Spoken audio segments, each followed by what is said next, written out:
मिलेगा ही। आपका सहयोग, आपका आशीर्वाद इस एसोसिएशन के हम सभी के ऊपर मिलेगा। बहुत से चेहरे, बहुत से ऐसे लगते हैं जो अपना सारा जीवन जिन्होंने समाज सेवा के अंदर लगाया है, आगे भी समाज का भी लाभ मिले। हम सरकार के साथ लेते हैं, सरकार से लेंगे, लेकिन समाज को हम देते भी हैं। वही जो शर्मा जी ने कहा था कि स्वाध्याय, यज्ञ और दान के माध्यम से हम अपने जीवन को सफल बनाएंगे और हम पेंशनर इस समाज का भी मार्गदर्शन करेंगे।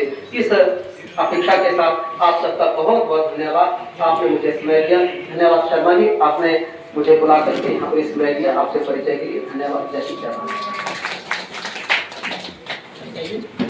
तो इसी के साथ मैं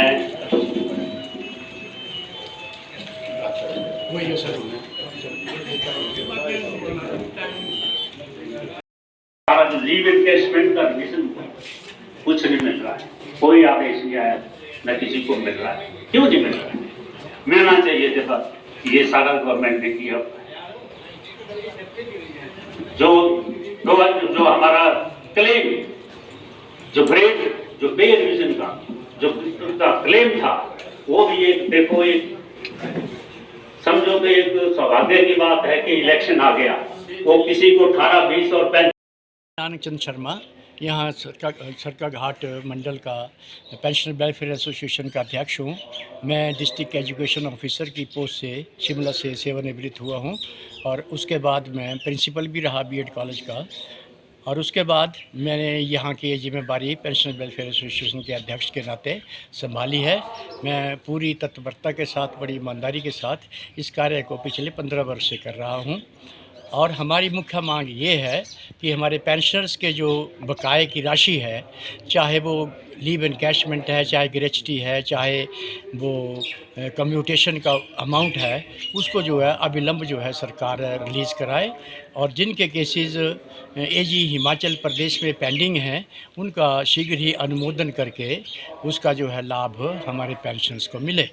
ये हमारी एक मुख्य मांग है। इसके अतिरिक्त हमारे कई साथी जो कि बिजली बोर्ड में और ट्रांसपोर्ट में कार्यरत हैं, उनको, ट्रांसपोर्ट वालों को तो 65, 70 और 75 वर्ष की आयु प्राप्त करने के बाद भी अभी 5, 10, 15% का जो पेंशन भत्ता है वो नहीं दिया जा रहा है।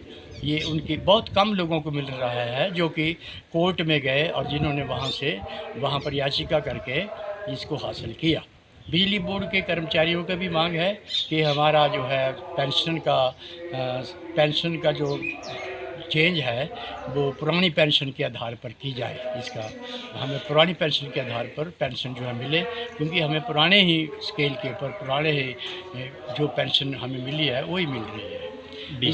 इसके अतिरिक्त जो कम्यूटेशन अमाउंट है 40% जो मिलता है, वो उस वक्त 12% ब्याज की दर से लगाया था, लेकिन आज ब्याज की दर जो है बहुत कम हो गई है, 8% है।